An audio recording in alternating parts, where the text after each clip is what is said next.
La década correísta descuadró las cuentas fiscales. Mientras el desempleo y la pobreza preocupan a la población, Lenín Moreno intenta cambiar el modelo económico, pero la reactivación del sector privado tomará tiempo. ¿Cuáles serán las acciones del ministro Richard Martínez? Hace 2 meses el presidente Lenín Moreno se cambió de chip y hoy busca una economía dinamizada por el sector privado y un gobierno cuidadoso con el gasto público. Para ello convocó a Richard Martínez, un técnico vinculado al sector empresarial, quien busca crear la fórmula matemática para enderezar la economía tras una década de correísmo, sin tener que llegar al drástico ajuste. Pero los pasos políticos que da el gobierno no van al ritmo deseado y la gente en las calles siente que el empleo se reduce, al igual que el optimismo por la recuperación. En el programa de hoy, el ministro Martínez nos hablará de las decisiones urgentes que tendrán que tomarse para saber si su visión de la economía es la políticamente correcta. Empezamos.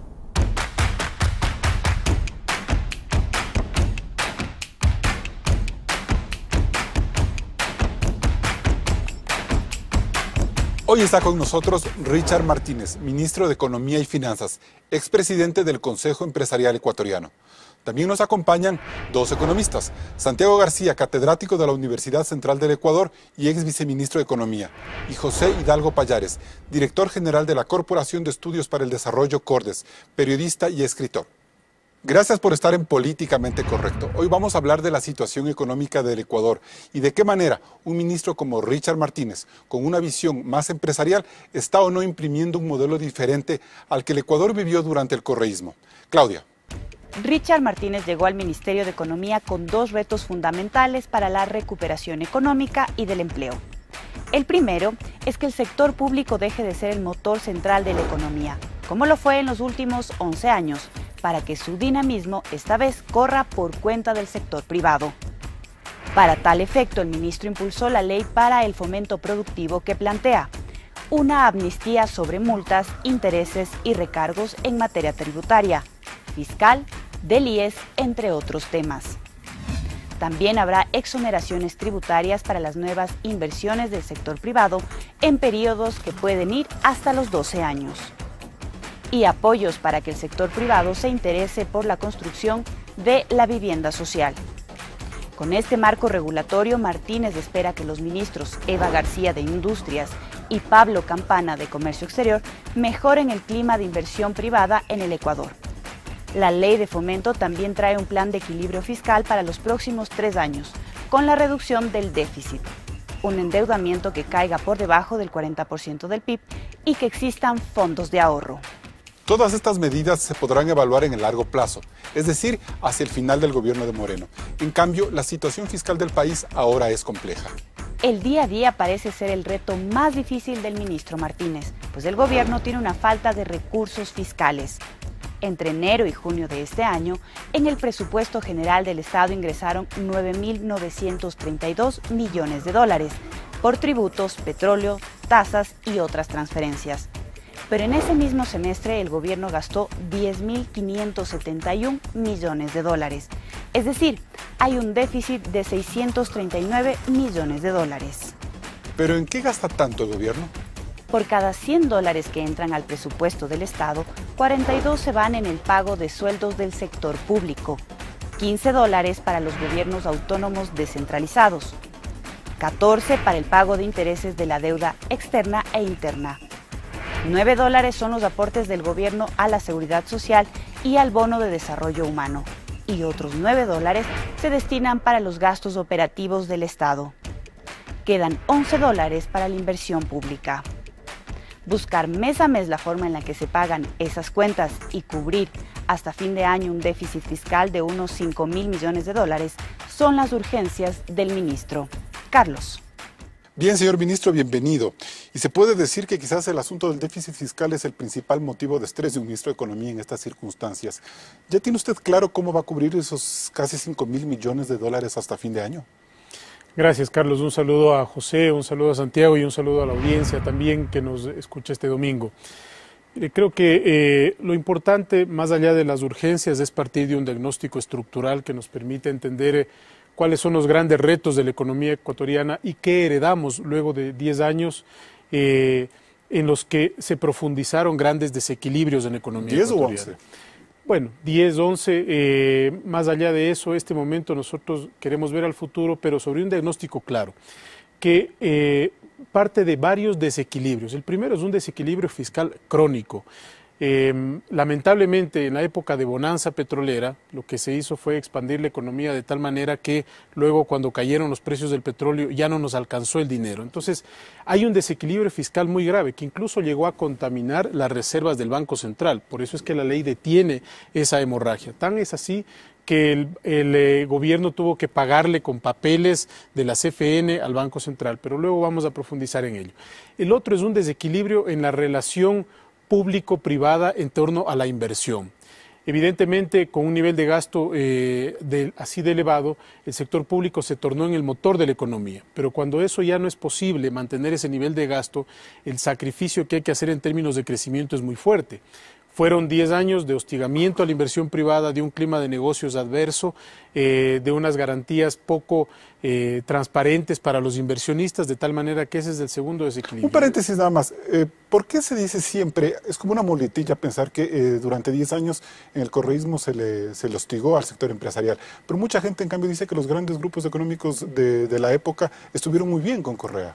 Mire, lo que pasa es que digamos, el empresario va a moverse en la dinámica de lo que se mueva la economía. Si la economía crece, es natural que los negocios van a crecer. Aquello no implica que se fortalezca la estructura productiva para un crecimiento de largo plazo. Que eso fue lo que no hubo durante 10 años. Crecimiento de largo plazo, estructural y sostenido de la inversión privada. Entonces, uno vive de espejismos, porque claro, te llega el precio del petróleo alto, gastas más, parece que todo está bien y al final del día se te acaban los precios del petróleo altos y ya no puedes seguir gastando.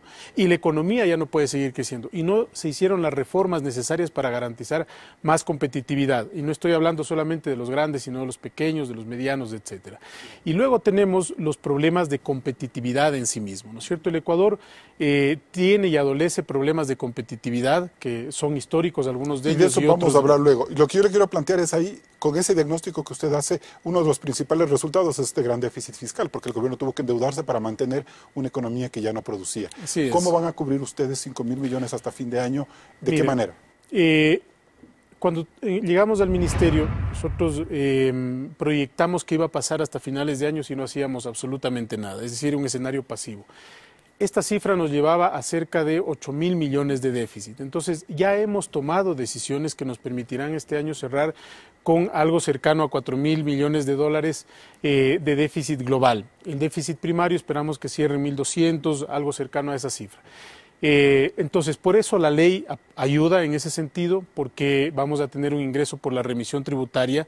Evidentemente no es lo más eficiente, porque a futuro esos ingresos no van a... En el 2019 ya no va a haber remisión tributaria, entonces... Pero entonces hay que ir a lo de fondo, que es el tamaño del Estado y la optimización del tamaño del Estado. Y claro, allí lo más rápido y lo más... pero lo más riesgoso en términos de crecimiento es hacer recortes en el gasto de capital, ¿no es cierto? Pero el problema estructural está en el gasto corriente. Y es allí donde tenemos que encontrar opciones de optimización del tamaño del Estado. Así es, porque precisamente Claudia Roura nos decía en su presentación que solo $11 de los 100 que le ingresan al presupuesto del Estado se van para ese gasto de inversión en capital, que sería el que ustedes pudieran cortar sin mayor problema social. Y que hay que empezarlo a reemplazar también por inversión privada, por alianzas público-privadas. Pero ahora, vamos al gasto corriente. Allí hay que hacer un trabajo... casi que quirúrgico en el análisis que se tiene que hacer, porque evidentemente una buena parte de ese gasto está relacionado con el gasto social. Y una transición hacia un escenario de equilibrio económico no puede ir tampoco dejando a medio mundo en el camino. Es decir, hay que hacer una transición que nos permita reducir y achicar el tamaño del Estado, por un lado, y ser mucho más eficientes, pero por otro lado también con unas sensibilidades sociales importantes para no dañar esos indicadores. Pero cierro con su pregunta, Carlos, si me permite. ¿Cómo vamos a lograr ese financiamiento? Por eso también es importante la ley, porque la ley momentáneamente o transitoriamente nos permite liberarnos de este 40% del techo de deuda PIB, que ya el Contralor dijo que nos hemos sobrepasado, y evidentemente que es así, para lograr más financiamiento en el segundo semestre, porque necesitamos financiamiento, es decir, sin financiamiento externo, Carlos, no salimos. Una cosa es decir que vamos a reducir al final de un periodo determinado el tamaño deuda PIB, pero otra cosa es creer que no se puede salir de esta Bien. situación sin financiamiento. Economista García, ¿usted cree que la forma de buscar endeudamiento, el ministro de Economía ha sido muy claro en decir que no se puede seguir endeudando con el esquema del pasado, es decir, altas tasas, y que ahora se tienen que buscar otras formas? ¿Usted cree que el presupuesto del Estado tal como está estructurado da para más recortes? Bueno, precisamente ese es el punto de discusión en este momento. Yo creo que hay que contextualizar un poquito lo que acaba de decir el ministro.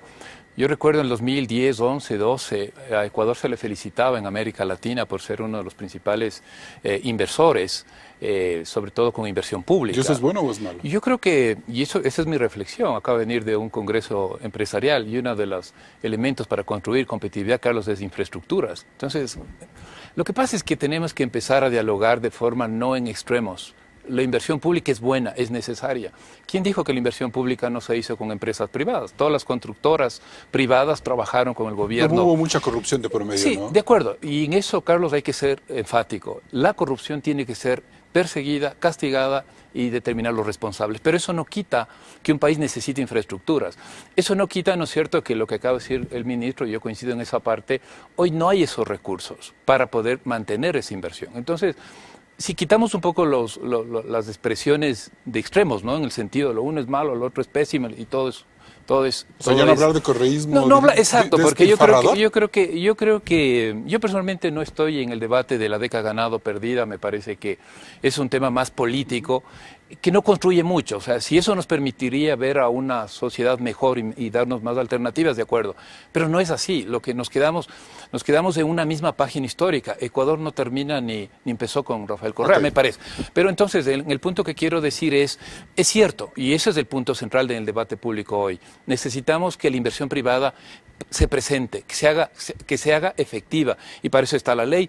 Yo recuerdo hace poco también un congreso empresarial, uno de los representantes del sector exportador aclamaba, decía, por favor, necesitamos del empresario compromiso, discutamos si hay ese compromiso, discutamos de parte... Sí. Exacto, y ese es el punto que queremos ver. ¿Es suficiente con lo que se está planteando en la ley de reactivación económica y fomento productivo? ¿Es suficiente? ¿Para ustedes es suficiente? Y yo lo que quiero decir también, y ojalá haya tiempo, esta ley también tiene un costo fiscal. Y ese costo fiscal más o menos se estima, no sé, puede estar entre 2.500 millones de dólares. Eso pone la sociedad. La pregunta es, ¿qué pone el empresario? O sea, creo que esa es parte del buen debate para pasar de página en el país. José Hidalgo Pallares, el gobierno está tomando todas las medidas para hacer los recortes del caso y tratar de que el flujo de dinero vaya acompañado de un endeudamiento inteligente, sano. Bueno, yo creo que los recortes, y esto es lo que muestran las cifras de ejecución del presupuesto del Estado hasta junio, que es la última información disponible, se han centrado casi exclusivamente en el gasto de capital. Es decir, si es que uno ve la ejecución presupuestaria hasta junio versus enero-junio del año pasado, el gasto de capital ejecutado directamente por el gobierno central se ha reducido en más de 50%. Esa reducción es lo que explica la reducción de 9% en el gasto total del presupuesto, pero a la par tenemos un crecimiento de 2% en el gasto corriente. Entonces, es momento, creo yo, si bien el ministro ha adelantado que lo más rápido que se puede hacer es reducir el gasto de capital, como él también señaló, eso tiene un efecto sobre el crecimiento que de hecho ya estamos viendo. Yo creo que la desaceleración de la economía que el Banco Central ha publicado para el primer trimestre y que el INEC muestra en las cifras de empleo para el segundo trimestre, responden en parte a esa contracción del gasto público. Y lamentablemente eso no nos libera de la necesidad de seguir recortando el gasto y ya extendiendo el recorte no solo del gasto de capital a también... ¿O de llegar a un acuerdo quizás marco con el Fondo Monetario, por ejemplo?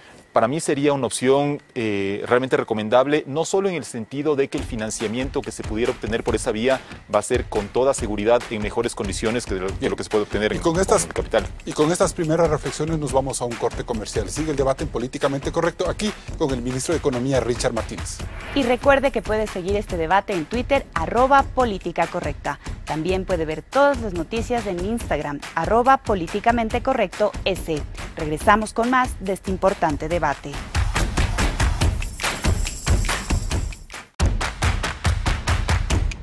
Gracias por estar con nosotros. Señor Richard Martínez, señor ministro, ¿van ustedes a recurrir al Fondo Monetario Internacional, sí o no, para poder tratar de cubrir no solo el bache fiscal, sino también establecer ya un programa económico de largo aliento que les permita salir de la recesión?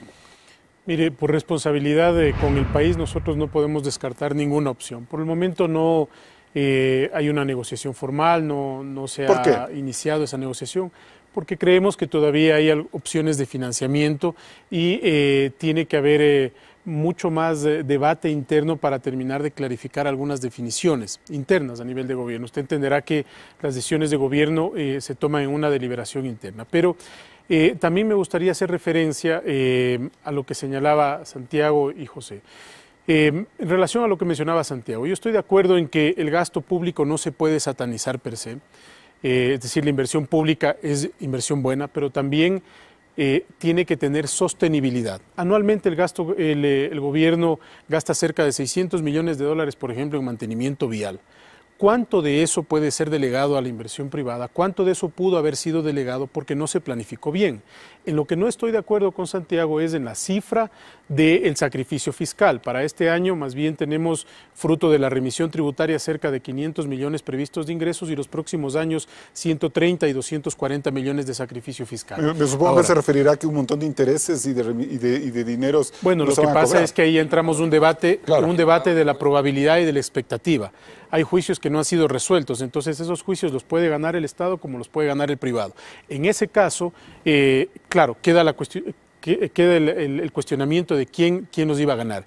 Y en lo que sí creo, definitivamente, es que tenemos que ver al futuro para construir una sociedad más próspera, eso es clarísimo. ¿Y en el futuro no está el FMI, ministro? Pero, Carlos, ya voy a su pregunta, pero no podemos dejar de ver al pasado para no cometer los mismos errores, Santiago. Eso yo creo que es muy importante en una sociedad que busca proyectarse al futuro, porque la situación que vivimos hoy es fruto de errores de política económica del pasado. Y tampoco podemos cerrar los ojos y decir que aquí no ha pasado nada. No, ha pasado y mucho. Se desequilibró toda la economía, el gasto público llegó a unos niveles insostenibles. Hoy, para mantener los niveles anteriores de la bonanza petrolera, deberíamos tener un petróleo de $120. Es decir, estamos administrando la economía con un petróleo que parecería alto, de $70, pero claro, no tenemos una economía mucho más grande y un nivel de endeudamiento. Debería ser el 50% menos. Para los últimos años en los que tuvimos niveles parecidos de precio de petróleo, en esos años teníamos un porcentaje de deuda PIB de 20%, hoy tenemos de más del 50% y además la economía tenía la mitad de su tamaño. Entonces, me parece que eso es importante. Ahora, para ver al futuro, yo creo que hay que empezar a desmitificar ciertas cosas. Lo primero, ¿no es cierto? Yo entiendo que el tema del fondo tiene un trasfondo político también, pero en nuestra opinión, ninguna opción en este momento puede ser descartada por ningún aspecto de orden ideológico. Pero no entiendo por qué el gobierno es renuente todavía al Fondo Monetario. Mire, no es que el gobierno sea renuente, pero mientras haya opciones de financiamiento, nosotros creemos que podemos todavía seguir buscando esas opciones, concretando esas opciones. Es importante la ley, pero en ningún momento hemos descartado la opción. José Hidalgo Pallares, ¿es posible seguir haciendo ajustes o acomodar la economía del Ecuador sin recurrir al Fondo Monetario? Me parece difícil en este momento porque las opciones de financiamiento para el Ecuador se están cerrando. Es decir, hasta hace pocos meses el Ecuador podía colocar con relativa facilidad bonos en el mercado internacional. A tasas altísimas. A tasas muy altas que ahorita en realidad serían incluso mayores porque el riesgo país está alto y también porque las tasas de interés de referencia han subido. Entonces el costo del financiamiento a nivel internacional ha subido. Y el apetito por bonos de mercados emergentes como el Ecuador se ha disminuido. En ese sentido, no podemos dar por sentado que aunque paguemos una tasa alta, vamos a colocar todo lo que necesitamos. Y por otro lado, usted mencionó, Carlos, un tema que es importante. Un acuerdo con el fondo no solo significan mejores condiciones de financiamiento, sino que también debería estar acompañado por un programa económico de largo plazo y que obliga al gobierno además a ser estricto con su propio programa. Y eso es a lo que le tenemos miedo como sociedad ecuatoriana, lo que los políticos siempre tienen miedo a sentir que hay unos lineamientos externos que nos obliguen a revisar subsidios, a revisar cargas tributarias, a revisar gastos laborales del sector público. Depende de cómo se va al fondo. O sea, si es que uno llega al fondo a decir, vean, estoy desesperado por plata, díganme qué hacer, bueno, ahí las imposiciones... ¿No es el caso? Yo creo, a ver, el Fondo Monetario emitió este informe preliminar sobre la Ley de Fomento Productivo y la política económica de los últimos meses y ha señalado algunos avances, ¿sí? Si bien también menciona algunos desafíos como que es necesario seguir recortando el déficit fiscal, flexibilizar el mercado laboral, ha mencionado algunos avances y yo creo que sobre la base de una ley que el fondo en principio al menos no ha tachado del todo, creo que el gobierno tendría mayor capacidad para ir a negociar diciendo, bueno, este programa es del mío, ¿Cuánto debería pedir el gobierno del Ecuador al Fondo Monetario si llegara a un acuerdo en dinero, por ejemplo? Tenemos el antecedente de lo que acaba de pasar en Argentina. Argentina le prestaron o se ha acordado un crédito por 50.000 millones que equivale más o menos al 8% del PIB de ese país. 8% del PIB del Ecuador son más o menos 8.000 millones. Que pudieran venir al Ecuador. Y obviamente hay que saber que esos 8.000 no vienen de una, ¿no? Sino que los desembolsos se hacen a medida que el gobierno también sigue cumpliendo con las obligaciones. Santiago García, en ese punto, ¿usted cree que es importante ya acercarse al Fondo Monetario? Yo doy dos razones para no acercarnos al Fondo Monetario. No acercarse. Y repito las palabras de Richard, estoy de acuerdo, hay que mirar el pasado para no equivocarnos de nuevo, ¿no? La década de los 80 y 90 nosotros tuvimos créditos de stand-by, sobre todo a finales de los 90 e inicios del 2000. Y la situación no fue la mejor. El Fondo Monetario tiene unas políticas extremadamente recesivas. Pero que las ha renovado, pues, desde el 2009. Es un buen punto. Y te doy, Carlos, la segunda razón. La segunda razón es la experiencia reciente de España, de Grecia, de los países del este europeo. Es un desastre económico, es lo que ha causado el Fondo Monetario. Pero hay que pagar la factura, pues, de Perfecto, Santiago ese es el buen punto. Hay que pagar la factura, pero veamos cómo. Y estoy dando un elemento de juicio. La sociedad nos estamos sacrificando con esta ley, ¿no es cierto?, a través de un sacrificio fiscal, porque no cobramos impuestos, porque hacemos unas condonaciones de interés. Está bien, ok, vamos. ¿Qué más? ¿Qué más toca hacer? Entonces, ese es el punto que debemos... Ver si es que los subsidios a los combustibles deben o no deben eso es lo que, mantenerse. entonces no necesito el Fondo Monetario Internacional para que nos diga eso, Carlos. Entonces necesitamos que al interior del país podamos tener lo que se está reclamando, el Fondo Monetario un programa Internacional económico sirve para que los gobiernos se pongan en cintura y luego no, en momentos políticos internos puedan tomar decisiones arbitrarias. Sino que la experiencia, Carlos, la experiencia latinoamericana no es así. Si fuese esto 1+1, aquí hay cuestiones políticas, hay cuestiones de soberanía, hay cuestiones, ¿no es cierto?, de rigidez de parte del banco. Por ejemplo, nosotros, yo lo que creo, Ecuador, yo sí creo que hay que hacer ajustes, por ejemplo, en el tema de subsidios, pero no puedo comerme, por ejemplo, el acceso a la educación pública gratuita. Eso es lo que falta al país, podernos de acuerdo en unas 3, 4 cosas básicas y tirar para adelante. Pero si yo como consumidor me sube el precio de la gasolina, de pronto estoy dispuesto. No estoy dispuesto a que la educación pública deje de ser gratuita. Le doy un minuto más, señor ministro. Usted decía hace poco que debe haber un consenso nacional alrededor, por ejemplo, del debate de los subsidios y de la eliminación. ¿Quién tiene que liderar ese debate? ¿El presidente de la República? ¿Usted? Porque las declaraciones de decir, bueno, todavía tenemos que ir viendo hasta qué punto llegamos al Fondo Monetario, están tomando mucho tiempo. Y estamos viendo lo que le pasó a Argentina tomando el caso de José Hidalgo, de que 2 años después tuvo que hacer un ajuste mucho más grave. Yo creo que el debate el debate país no se puede centrar alrededor del Fondo Monetario. Es decir, creo que nosotros debemos, como decía José, trazar un horizonte económico que pueda ser respaldado por cualquier organismo multilateral, por los tenedores de bono, también por socios como China, por ejemplo. Es decir, el Ecuador tiene que construir ese modelo. Y en el caso de los subsidios, a mí me parece particularmente una aberración que el Estado ecuatoriano, como Richard Martínez, perdón que personalice en este punto, me regale plata cada vez que tanqueo mi vehículo. Y me parece que eso socialmente hay que discutirlo. Nosotros estamos dispuestos a ponerlo en la mesa. Santiago dice, tal vez yo estaría en desacuerdo. Bueno, creo que esos tal veces ya tienen que ir, ese tal vez debe irse poniendo en blanco o negro. ¿Y cuándo se lo va a poner, señor ministro? Bueno, ya estamos poniendo en la mesa. Me gustaría saber qué piensa Santiago, presidente de la República. ¿Cuándo el presidente nos va a decir eso? Son temas que siempre se están conversando. Definitivamente esto, como decía Santiago, también demanda de análisis de políticos, sociales, hay sensibilidades, pero la cifra real, Carlos, es que este año el Estado va a gastar cerca de $3.000 millones en subsidios y debemos ir también redimensionando las expectativas en todas las áreas. Nos vamos a un siguiente corte comercial. La situación laboral es uno de los problemas que más preocupa a los ecuatorianos. El desempleo persiste. ¿Cuáles serán las soluciones? Seguimos con el análisis después del corte.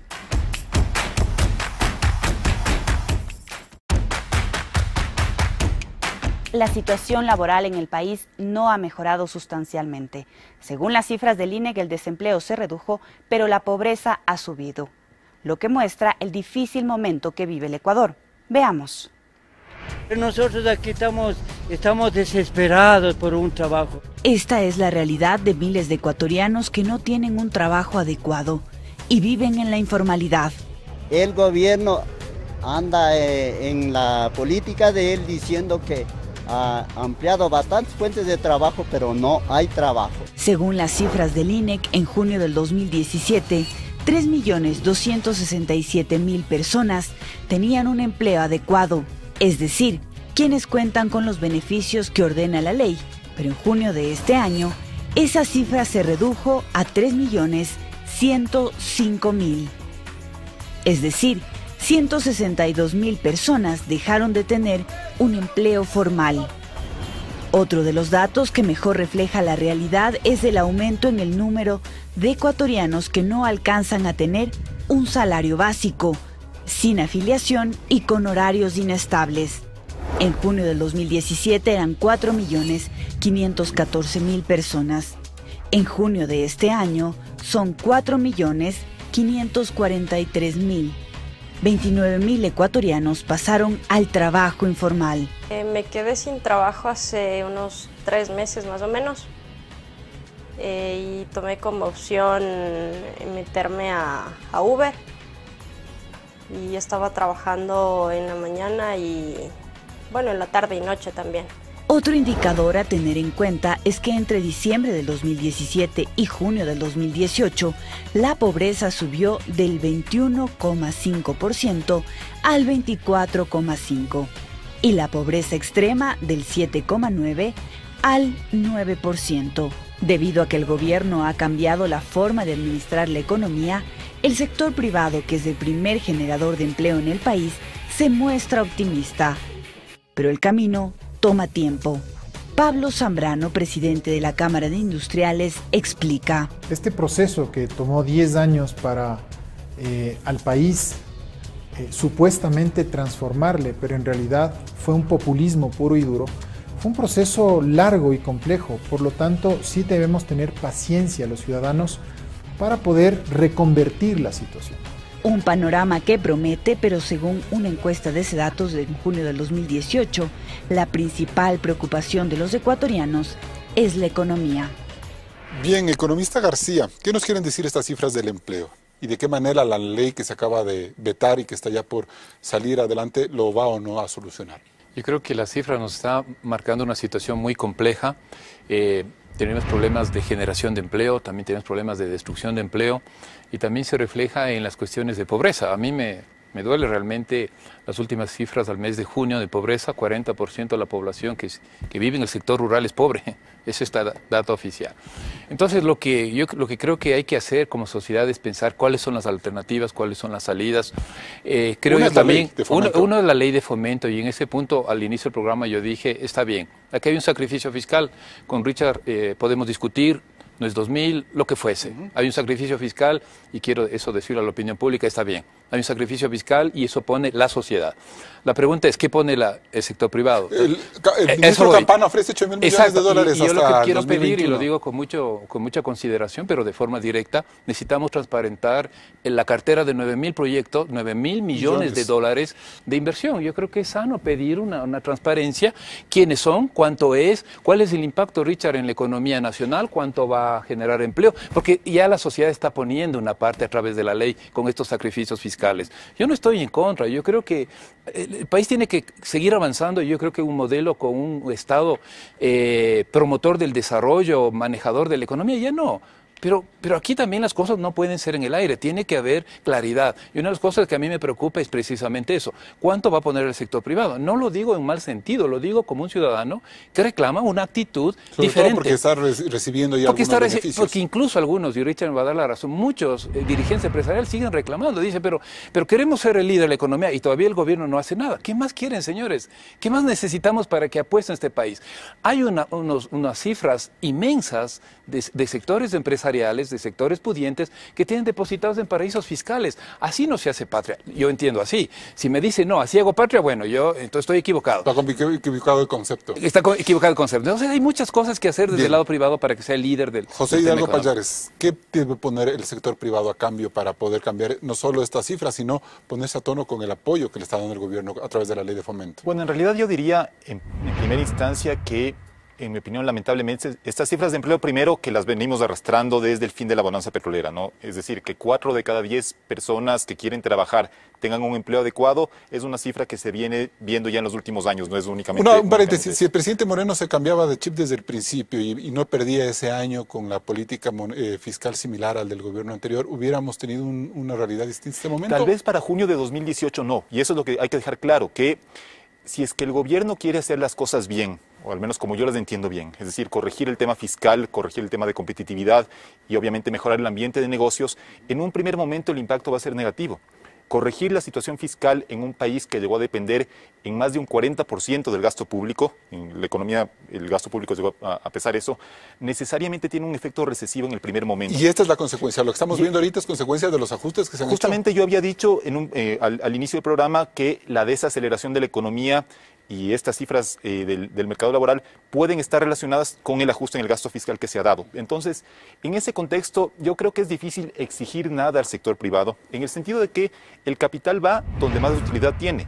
Y aunque el gobierno corrigiera absolutamente por completo el tema fiscal, seguimos teniendo este gran problema que es el de la competitividad. Es decir, que producir en el Ecuador actualmente es más costoso que producir en Colombia o en Perú. Y ese es otro problema que el gobierno tiene que afrontar y que también le va a exigir medidas políticamente costosas. O correctas. No correctas. Economista Martínez, señor ministro, da la sensación de que esta ley de fomento productivo se podrá ver en el largo plazo, pero los resultados de empleo, como hemos visto, se están deteriorando día a día. ¿Cómo equilibrar, cómo evitar que mientras se ven los resultados de esa ley, poder corregir el tema del empleo, que es el más importante factor económico en el Ecuador? Sí, varias cosas respecto a las cifras. Primero, efectivamente, las cifras demuestran que el modelo de desarrollo ya terminó su ciclo. Es decir, no es imposible seguir apretando un modelo por la vía de más gasto, más endeudamiento, sin la posibilidad de transitar hacia un modelo más sostenible. Ojo, ¿no?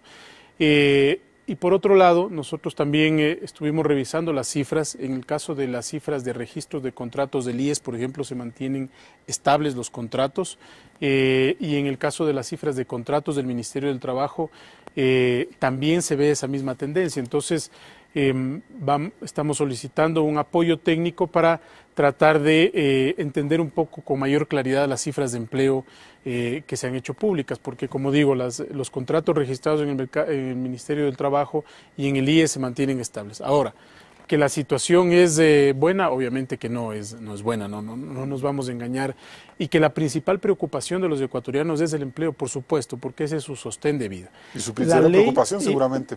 Su principal preocupación y la nuestra también como gobierno, por supuesto, porque un gobierno tiene que estar a disposición de los ciudadanos y dar respuesta a los ciudadanos. ¿Y qué quieren los ciudadanos? Empleo y trabajo. Ahora, lo decía la nota, el principal generador de empleo es el sector privado. Y aquí yo quisiera empezar a desmitificar un poco, porque cuando hablamos en abstracto tal vez se piensa que el sector privado es el de los paraísos fiscales, que dice Santiago, que el sector privado son las grandes inversiones. No, el sector privado es la señora o el señor que invirtió en una tienda en su casa porque está arriesgando su capital. Ese es sector privado.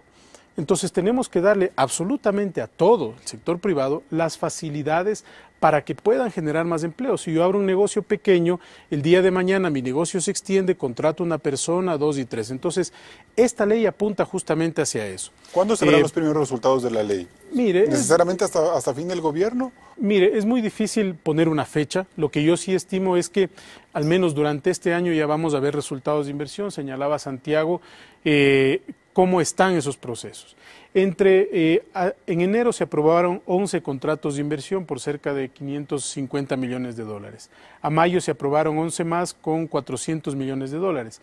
Y este compromiso que aparece en junio, justamente cuando se observan los beneficios potenciales del proyecto de ley, son 114 empresas con 9.435. Hay un detalle, hay un catálogo, hay un cronograma de trabajo. ¿Y eso te genera ya una mejora inmediata en el empleo? Si es que esos dineros vienen, ¿cómo explicar eso a la gente? Mire, es difícil prever en cuánto va a terminar el número, porque este es un proceso de transición. Entonces, en la medida en que el sector privado vaya tomando dinámica, va a ir capturando los empleos en general que se pueden perder por un proceso de menor crecimiento.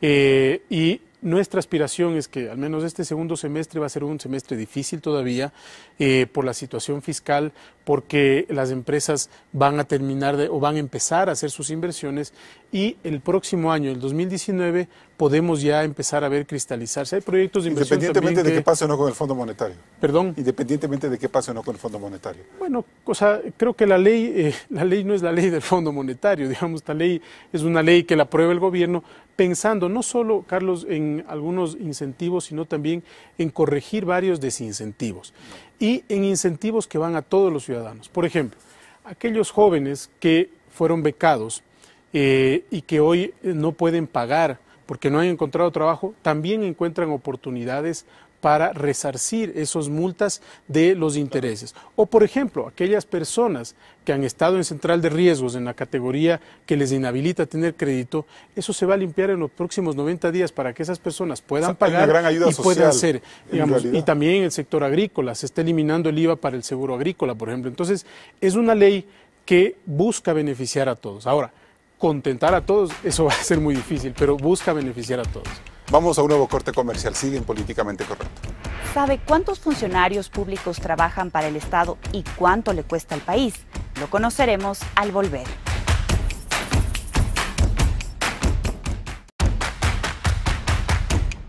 Una de las principales distorsiones que muestra el Estado en este momento de contracción económica es la excesiva carga laboral del sector público. Claudia. Los datos del Observatorio de la Política Fiscal son reveladores. Su reciente investigación sostiene que en la administración del Estado hay unos 541,000 funcionarios públicos.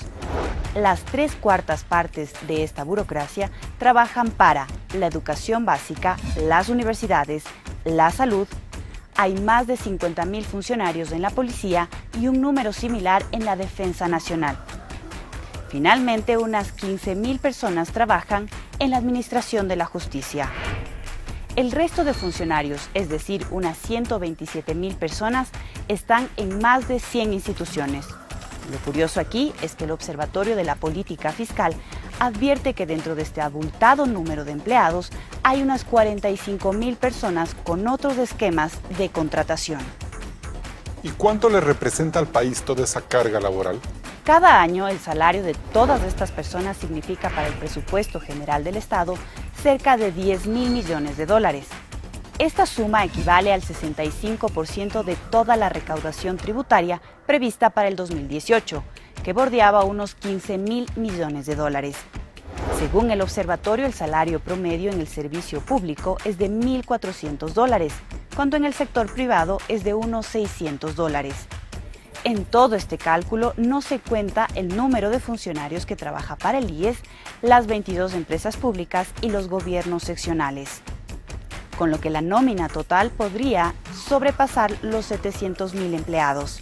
Carlos. Bien, José Hidalgo Payares, ¿el Estado puede vivir con esa carga burocrática? No, evidentemente no. Destinar el 10% de lo que produce el país solo para pagar los sueldos del presupuesto del Estado, porque esos 10,000 millones que mencionó Claudia se refieren solo al presupuesto del Estado, a lo que habría que sumar seguridad social, GATS y empresas públicas, es insostenible. Y obviamente no es bonito recomendar reducir la masa salarial del presupuesto porque es una medida políticamente y socialmente costosa, porque implica en un primer momento un aumento del desempleo. Y estamos viendo que en el sector privado no hay la capacidad de contratar a esa gente. Sí, es que no se puede esperar, yo creo que en ningún país, una reacción inmediata del sector privado. Y por eso yo decía hace un momento que las medidas que el gobierno tiene que tomar, si es que quiere corregir la situación y embarcarnos en una senda de crecimiento de largo plazo, son en un primer momento dolorosas. Y lamentablemente una de esas medidas es justamente reducir la masa salarial. ¿Cuánto debería reducirse? Bueno, ¿10%, 15%, 20%? Yo creo que, a ver, para tener un número sostenible no lo tengo ahora en la cabeza, pero está claro que destinar toda la recaudación de IVA e impuesto a la renta solo para pagar la nómina del presupuesto es totalmente excesivo. Ahora, pero le van a decir que el país necesita jueces, necesita policías, necesita militares, profesores y médicos. Lo que yo digo es, ¿tenemos como Estado la suficiente conciencia de que esos puestos de trabajo son eficientes? Es decir, el número de policías o el número de jueces. Yo hoy me hago una pregunta, a ver, del gobierno anterior, hemos visto que hubo una importante inversión pública, pero vimos también en ese gasto de inversión un desperdicio enorme, ¿no es cierto? Ya sea en corrupción, en sobreprecios y demás.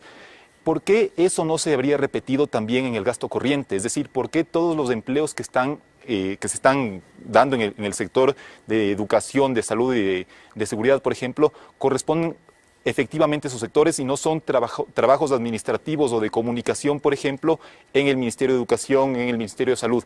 Entonces yo sí creo que tomando como antecedente el mal gasto que se hizo en el gasto de inversión, porque eso ya está comprobado, es, yo creo, bastante probable que lo mismo ocurra en el gasto corriente. Y se debería hacer ya. Exacto. Ya, señor ministro, yo le ato esta pregunta con una que quedó pendiente en el primero o el segundo bloque del que hablamos. Si queremos hacer un debate, por ejemplo, para analizar si 3.000 millones de dólares al subsidio de los combustibles se debe mantener o no, o se debe ya, no sé, quitarlo, ese debate funciona cuando comparamos las cifras del empleo público, es decir, o cortamos el subsidio o despedimos gente del sector público, porque de alguna forma usted tiene que conseguirse un ahorro en el presupuesto. O seguimos retrasando el pago a los jubilados. Que es peor todavía. Entonces, es allí donde yo creo que hay que empezar a debatir como sociedad, pero ya empezar a tomar posición. Yo creo que ya he manifestado la mía. Y en el caso de la masa salarial, mire, yo creo que hay varias cosas que analizar aquí. Primero, que ya tomamos una decisión importante, ¿no es cierto? Poco menos de un mes de haber llegado nosotros a la administración del ministerio, tuvimos una reunión importante con el Ministerio del Trabajo y emitimos una resolución mediante la cual se prohíbe la nueva contratación de personas bajo la modalidad de contratos ocasionales para el 2018 y para el 2019. Son 45.000 personas más o menos. Eso es un buen paso.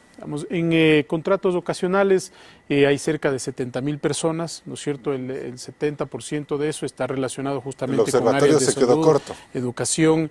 Y bueno, lo que pasa es que hay algunas consideraciones ahí de ley, etc. Avancemos. Entonces, de eso hay que analizar efectivamente cuánto es agregador de valor, ¿no es cierto? Porque usted puede ir al sector social, al sector de educación y tiene agregador de valor que es un maestro y una persona de índole administrativa. Pero tenemos los maestros que realmente necesita el país, señor ministro. Bueno, este momento nosotros estamos trabajando en una mesa técnica con todas las entidades del sector social, justamente para entender con más profundidad y evitar resentir los indicadores sociales ante cualquier decisión que tomemos, cualquier decisión. Es decir, el balance es difícil, esto no va a ser de la noche a la mañana, porque cualquier decisión que se tome, es decir, cualquier decisión que se tome va a tener un efecto por la serie de desequilibrios que se causaron en la economía. Entonces, si uno ajusta el tamaño del Estado rápidamente, José lo ha señalado, vamos a resentir el crecimiento. Por el otro lado, el empleo. Entonces, me parece que hay un trabajo que hacer importante. Luego hicimos ya un recorte de cerca de 500 millones de dólares. Va a haber otro recorte adicional, que esto es parte de lo que les estamos pidiendo a las entidades. ¿Qué es la optimización, lo que usted llama? La optimización del tamaño del Estado. Yo le digo, usted habla, por ejemplo, de que el gobierno termina el 2021 con un techo de la deuda por debajo del 40%, que hay un menor déficit fiscal, y eso implica cuántos empleados públicos menos deberían salir hasta el 2021. Mire, no vamos a alegrar al 2021 con el techo por debajo del 40%. Eso es muy difícil de pensar. Lo que nosotros decimos es que tiene que haber una trayectoria que reconduzca, porque si no el ajuste tendría que ser extremadamente agresivo. ¿Y cuántos empleados públicos menos deben haber para después de 3 años? Mire, no sé, no tengo el número exacto porque eso también está en este momento análisis. Lo que sí le puedo decir es que la masa salarial al menos tiene que mantenerse y empezarse a reducir con un sentido de responsabilidad. Entonces, de estos contratos ocasionales se va a llamar a concurso. Ese trabajo ya está haciéndose por parte del Ministerio del Trabajo para lograr que las mejores personas puedan quedarse. Y luego en el área social también estamos haciendo, y creo que es importante, Carlos, hablar de un redimensionamiento de las expectativas. ¿Por qué? Porque las necesidades son ilimitadas, pero los recursos son escasos. Y en ese caso creo que como país también tenemos que empezar a ver temas de optimización que vayan más allá del tema de las personas, que ciertamente vamos a tener que optimizar. Por ejemplo, en el caso de las compras públicas, y cierro con esto, en el caso de las compras públicas, con un trabajo que estamos haciendo con el Banco Mundial y el CERCOP, hemos encontrado que tomando varias decisiones que se van a hacer públicas en las próximas semanas, podemos generar un ahorro de cerca entre 0.4 y 0.8 del PIB en compras públicas, comprando lo mismo, generando más transparencia, generando una mejora del catálogo de precios. Es decir, el Estado gasta a través de Sercop cerca de 5.8% del PIB. Si logramos bajar eso a 5, a 5.2, 5.3, 5.4, son esfuerzos que nos van sirviendo en la optimización. Okay. Santiago García, el ministro habla de optimización como una de las principales metas para mejorar el gasto fiscal. ¿Y esa optimización también debiera al sector público a reducir esta masa de servidores públicos, sí o no? Yo creo que sí, yo creo que es insostenible, y en eso coincidimos con algunos analistas. Una carga salarial equivalente al 9% del Producto Interno Bruto es insostenible. Yo creo que ahí hay que hacer varias estratégicas. Yo lo que creo, uno de los primeros puntos es sistematizar, priorizar el tamaño del Estado. Yo personalmente no creo que la soberanía nacional esté en mantener una empresa, una aerolínea, ¿no es cierto?, deficitaria. Yo no creo eso, o sea, hay que abrir el debate en ese sentido. Pero sí, la mayor cantidad de gente está en las Fuerzas Armadas, en el Exacto, Ministerio de Educación y de Salud. Pero es que ese debate no se ha dado en el país. ¿Y se debe dar? Se debe dar, claro, se debe dar en el sentido que es importante para la sociedad ecuatoriana, no para el FMI, para nosotros. ¿Qué es importante? Para mí importante es educación, salud, seguridad. Eso es lo importante. El resto, una aerolínea que me genera pérdida todos los años, no estoy de acuerdo. Pero eso no es debatible y algunos grupos políticos parlamentarios dicen, no, hay que mantener y seguimos patinando en lo mismo.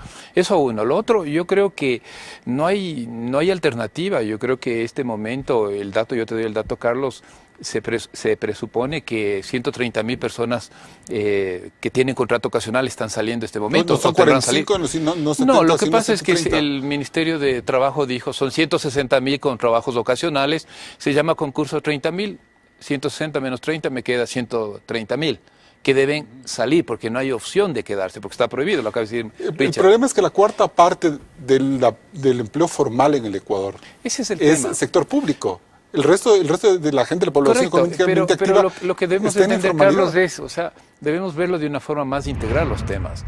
Esa gente que está, esos 130.000 personas que deberán salir, también alimentan la demanda agregada, también demandan al empresario que me escucha, son las personas que compran su producto o su servicio.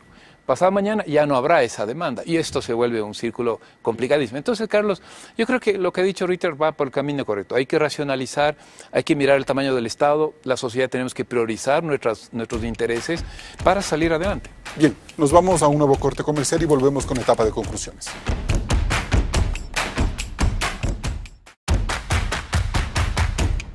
Entramos en etapa de conclusiones. José Hidalgo Pallares, ¿el gobierno hace un manejo políticamente correcto de la economía?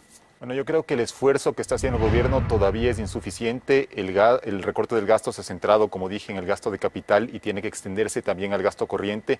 Eso lamentablemente en un primer momento va a tener un efecto recesivo en la economía que esperamos que el sector privado pueda compensar en un plazo no demasiado largo para poder empezar a generar los puestos de trabajo que actualmente estamos perdiendo. Pero hay que tener claro que si el gobierno quiere dejar al Ecuador en una senda de crecimiento sostenible en el largo plazo, las medidas que tomen en un primer momento son dolorosas y políticamente costosas. Santiago García. Una propuesta políticamente correcta es, y le invito al ministro Martínez a implementar una estrategia nacional de inclusión financiera. Aproximadamente 46% de la población ecuatoriana tiene acceso a los servicios financieros. Eso nos quita espacio, nos quita posibilidades de generar empleo, autofinanciamiento, emprendimiento. Yo creo que ha llegado el momento y una de las cosas que precisamente en la construcción del Ministerio de Economía y Finanzas precisamente era que la economía no termina solo en finanzas, termina en esto, el crédito, las alternativas para que nuestro pueblo ecuatoriano, el pueblo ecuatoriano pueda salir adelante. Creo que eso sería lo políticamente correcto. Ministro Richard Martínez, ¿qué es lo políticamente correcto? Yo creo que lo políticamente correcto en este momento, Carlos, es entender que necesitamos esforzarnos como sociedad para garantizarles a nuestros hijos un futuro sostenible y más prosperidad. Y eso implica sacrificios de absolutamente todos, entender que no podemos transitar en este proceso de un momento a otro, que no todo empieza ni termina con una ley ni una decisión, que la economía no termine en lo fiscal, tampoco puede abstraerse de lo social, pero que para garantizar que tengamos servicios sociales necesitamos lograr equilibrios importantes en lo fiscal. corregir los desequilibrios generados por las malas decisiones de los últimos años va a tomar tiempo y nuestro aporte va a ser lograr que esos desequilibrios sean corregidos en la medida de lo posible. Hace 2 meses el presidente Lenín Moreno inyectó al país una importante dosis de confianza al anunciar que la economía dará un giro mucho más productivo. Los resultados de esa apuesta, como es obvio, tardarán en llegar. Lo preocupante es que indicadores tan sensibles como el empleo se siguen deteriorando y quizás convenga que el gobierno tome decisiones mucho más rápidas y efectivas, así el costo político de ejecutarlas se le vaya a Moreno de todo presupuesto. El secreto está en liderar un consenso nacional para que esa receta de recuperación la entendamos todos como la factura que se debe pagar por una década de dispendio y descontrol fiscal. Hasta el próximo programa. Así cerramos este importante debate en Políticamente Correcto. Gracias por su sintonía. Tenemos una nueva cita el próximo domingo, 10:30.